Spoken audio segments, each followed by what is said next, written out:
Good morning and welcome. Today with us we have Mark Grady from Google, and he is the Channel for Work sales lead for Europe, Middle East and Africa. Mark, welcome. Now, obvious question really, I guess. Google, why are you here at ISE? Well, really, we're here, Adrian, for a couple of reasons. The first is to talk about our Chrome platform. So we have the Chrome OS, and we're now using that, working with partners such as AOpen and ASUS to bring those devices into the digital signage area. And we also have a video conferencing product called Chromebox for Meetings, which launched in September 2014. Okay, so first of all, so the Chrome OS for digital signage, ASUS and AOpen both have stands they're exhibiting. They're here today. You can see their boxes. Yes. Up and running, so you're there to support them. Tell us a little bit more about the video conference. That's probably new to many people, I would have thought. Sure. We launched in Europe. We actually launched in September 2014 the Chromebox for Meetings product in the UK, France, and Spain. And we've been building momentum on that.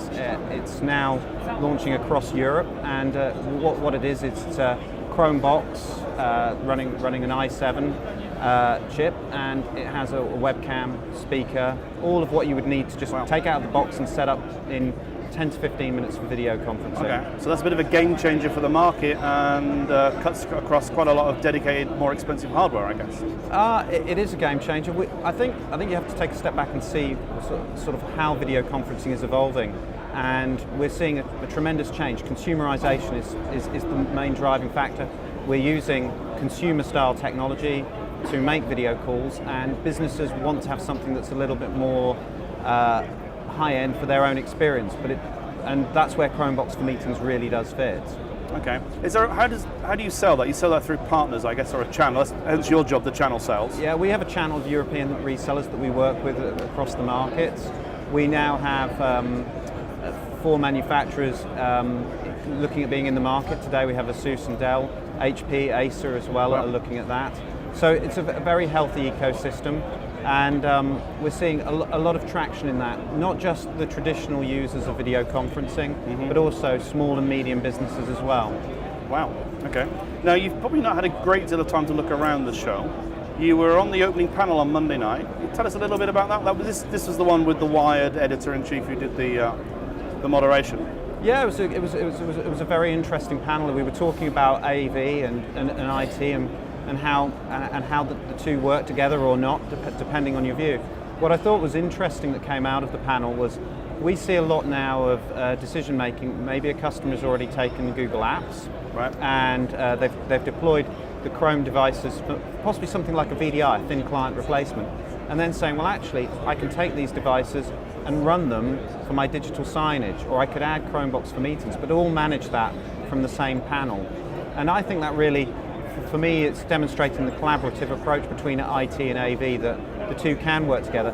A CIO today does want to know and help, I think, on on the hardware and managing that hardware. Maybe not so much the content management, but they do want to be able to offer their marketing or HR colleagues a chance to support them to do what they're good at. Right, okay. What sort of price is the video for conferencing stuff? So Chromebox for Meetings, it's £850 in the UK, or Euro 1,200 in the European markets. It has after 12 months you have to renew the software on that, which is £170 or 230 euros. But it's a very clean model in the pricing. You get everything within the kit to set up and get working. The only thing you do have to do is bring your own screen along. Oh, right, okay. Oh, that's good. Well, that's good for display manufacturers. That helps people like NEC, of course. Yes, certainly. Yeah. I mean, we have a partner who are working with a number of our resellers who are actually working with NEC and adding their screens onto them. That's nice. And, so tell us a little bit about the digital signage stuff. So AOpen and ASUS were the first two, were they, or just the only two exhibiting here? They're two exhibiting here. We have Chrome boxes that are produced in the desktop format by a number of manufacturers: Lenovo, Dell, Asus, Acer. So we have a number of desktop Chrome boxes which can be used on signage, right, as well as a Chrome bit from ASUS, which is an HDMI stick that goes into the device, or AOpen's industrial standard devices, which are for a more robust environment. Many of our viewers will know that AOpen are probably one of the better known companies for doing that sort of stuff, and well known in digital signage, have a great brand for the digital signage, so that makes a lot of sense. And you're working with a number of content management software people as well. Yes, we do engage with a number of them. The likes of Signage Live, AppSpace. We've been working with them.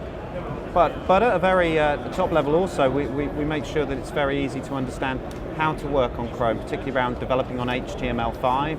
And one of the attractive things around Chrome devices is that there is a zero fragmentation in the OS.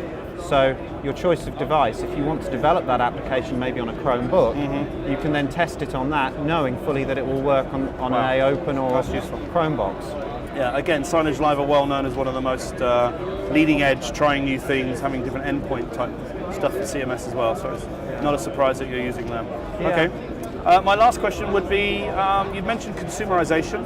Is there anything else that you've seen at ISE or you think you'll see at ISE that is leading towards looking at where trends and things may be going? Yeah, I think with the consumerization, what we're seeing is that the products today that arrive to consumers, be they headsets, sound, quality, they're transferring into the workspace, and I think it's very interesting to see now that we have to think about what consumers are using today and how that transfers into the business environment. And what I do see particularly is that there's a lot of things here around the buying of hardware by consumers that just needs to be slightly changed for business needs. So particularly, I mean, I'm fascinated to see how we see a lot of screen convergence on that, but also the experience that consumers expect. Businesses should be no different, and I think it's very interesting here. So much of the technology is one click. It's a one-click solution. So with, say, conferencing, if it's a one-click to have a hangout with my friend in Australia, why should it be a 9-digit audio conferencing bridge to enter? So I think it's great to see that consumerization coming through. That's a good point. Good. Mark, thank you very much indeed.